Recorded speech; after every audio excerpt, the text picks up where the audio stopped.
In this video, I'll talk a bit about the Warhammer world.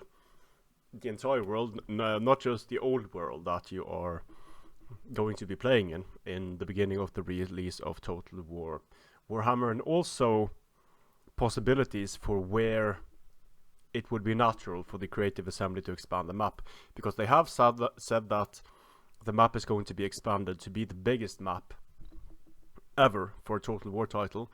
And if they do that, there are only certain directions they can expand the map in. So let's have a look at those lands and have a look at the factions that live within them. So here you have the entire world. As you can see, it's very similar to the world we live in, with a few important differences. So this is sort of, it's made by Sonder over at DeviantArt. I'll put the link to his profile in the description. This is the Empire and the old world with bordering lands or provinces. And over here in, I guess it's a burgundy type of color, or in brown, we have the Nordlings, or the tribes of Norska. They are sort of Viking inspired northern dwellers. They frequently raid the coasts of the Empire, and they also join Chaos in incursions, and some of them become Chaos Marauders, some of them are just your typical Vikings, and some of them rise to become Chaos Warriors, Champions, and even Demon Princes. So dangerous tribes of warriors over here. Then you have these grey areas in between the Border Princes and the Empire. You also have these grey areas down the mountain ranges here. And these are Carracks. Dwarven Carracks, major dwarven strongholds, Carrack Askal, Azul, Carrack Eight Peaks. And as you can see, the dwarves, almost everywhere, they border goblins and orcs. Especially, they fight night goblins, especially since they compete for habitat inside the mountains. There's also Kraka Ravnveik over here. So we have Kislev over here to the north, bordering the lands of the Norska. Over here we have Bretonia. Then we have the realm of the Wood Elves, the kingdoms of Estalia, Tilea, Skaven. They sort of have tunnels across the Warhammer world, but these are the major Skaven cities: Fall Peak, Potterstomp, Fester Spike, Skavenblight. Minor pirate republic of Sartosa over here, but as you can see, the orc tribes are many, and they come from a huge area of land that borders the Border Princes here and the dwarves and Kislev over here. So the Empire is somewhat shielded by the orcs, by these factions, but these factions, the dwarves, the Border Princes, Kislev, can only hold back the orcs for so long. So the confirmed factions, the playable factions, over here we have the vampire counts as well within the Empire. So there are 4 playable factions to begin with, and if the map is to be expanded, which it is in coming titles, and there are also going to be DLC factions added probably, and pre-DLC factions added, some factions do not make sense as map expansion faction. So you wouldn't expand the map to give the Pirate Republic of Sartosa, for example. However, that might come as a sub-faction, and the same would be true for the Norska tribes. I think it would be hard to justify them as a separate faction other than as tributary to Chaos. Now Kislev could absolutely be an additional faction, and Skaven, absolutely an additional faction. It's only a matter of making the map include Bretonia, the Wood Elves, the land of the Border Princes, and Skaven. And I think that expansion would make a lot of sense. The Border Princes being at war with the Greenskins here quite often, also with Skaven, the Kingdom of Atheloren also bordering the Skaven and the dwarves here. And that brings us to the next expansions, and then we have to look at a slightly bigger map here. And also possible for free LC, there are frequent uses of mercenary companies from the Stalin kingdoms and and of Tilea here. So that would be something that would be nice for FreeLC, I think, to have mercenary companies added to the human factions, to the Empire factions. So here is the old world, which is mainly the map you will be playing in. You have the Empire here, you have Kislev to the north, then you will have Greenskins as the major antagonist, Bretonia being down here. Then I've made this quick little sketch. I haven't made the map, I've just put down the mess of names you see here. And this is the old world that we talked about, with Tilea and Estalia lying down here. Here we have the Darklands, orcs and goblins all the way down here, dwarves all along the mountain ranges here. But then, if you look at there are some areas here that are very far away from the old world, namely Araby, Ulthuan, the land of the High Elves, Araby being the land of the Tomb Kings, Nagarond, the land of the Dark Elves, and Lustria, land of the Lizardmen. So, in my opinion, it would make the most sense to expand the map south first, get in the Skaven, get in Bretonia, get in Tilea, Estalia, the possibility for the Pirate Republic as well, get in the Wood Elves. And another theater that then starts to make sense will be to bring in sort of the new world. So the new world down here with Lustria and the Lizardmen, in many ways analogous to South America, the Dark Elves being North America in that case. So the High Elves, Dark Elves, Lizardmen, Tomb Kings, I can't really see the Creative Assembly justifying leaving out these factions.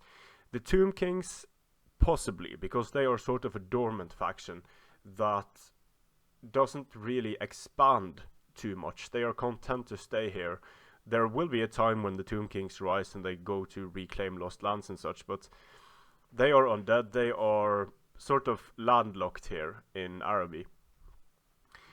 Same with Lustria and the Lizardmen. There are no natural expansions for the Lizardmen aside from towards the Dark Elves. And the Dark Elves, they raid the old world frequently. They go and attack the High Elves fight the Dark Elves. The High Elves also have a presence in the old world and in the Chaos Wastes. Both the Elven factions go there. So although the Tomb Kings and Lizardmen are sort of landlocked away, or not really landlocked, they are more isolated from the old world, not bringing in the Lizardmen and Tomb Kings would be a huge mistake in my opinion. The Dark Elves and the High Elves, they have to be in there. They absolutely have to be there. And then you have a few border factions, namely the Ogres of the Ogre Kingdoms, and they could coexist there with the Greenskins and pose a threat to the Empire and the human lands. If you look at the Chaos Wastes, there is the potential to add the Chaos Wastes to the map. Then we're talking about even the realms of chaos, with the chaos demons and where the chaos gods sit on their various parts of the Chaos Waste. And then there's the potential to have chaos fighting chaos. So, and also going into the old world, fighting for dominance, trying to dominate chaos first, and then going into the old world once chaos is united. That is a possibility. Yeah. So what I think would be the most prudent thing to do for the Creative Assembly here would be to first add, we have the 4 playable factions, then you add the lands further south. So you add Bretonia, you add the Wood Elves, you add Skaven, you add Tilea, Estalia, possibly a free LC or mercenary pack from the Pirate Kingdom. Then you add the Ulthuan, Nagaron, Lustria, Araby, and so the Tomb Kings. And you could even argue that it would be a good idea to add in, let's say, the High Elves, Dark Elves, and Ogres to expand the map further west, and then add in Lustria, Lizardmen, and Chaos as like the final expansion. But I have no idea how the Creative Assembly is going to do this. There are many options, but I'm fairly certain that these factions are going to be in the Tomb Kings, Lizardmen, Dark Elves, and High Elves. I'm the most uncertain about the Tomb Kings. The Wood Elves have to be in there because they're so close. Telea and Estalia, a bit questionable because they're not really important factions in the Warhammer universe. Then we have the ogres. The ogres are fairly important, but not they are a major faction, but not really that popular. Or I can see them both arguing for bringing in the ogres or not. But high elves, dark elves, 100% certain we're going to have those. Skaven, 100% certain we're going to have Skaven as well. And then it's only a matter of how they're going to choose to expand the map. So bringing in the elves and then bringing in Tomb Kings, Lizardmen, and Chaos kind of makes sense. But imagine if you're playing as the Tomb Kings here. You're going to be starting in essentially a sandbox where you have all the time in the world. You might script some incursions from the Empires and treasure hunters, stuff like that. You have a natural expansion up towards the Greenskins, so that could happen. But as the Lizardmen, you only have, like, Lizardmen don't really go out of the jungle too much. And seeing them go on ships to Araby and then the Empire would be a bit weird, I think. So Lizardmen's mortal enemies are Chaos.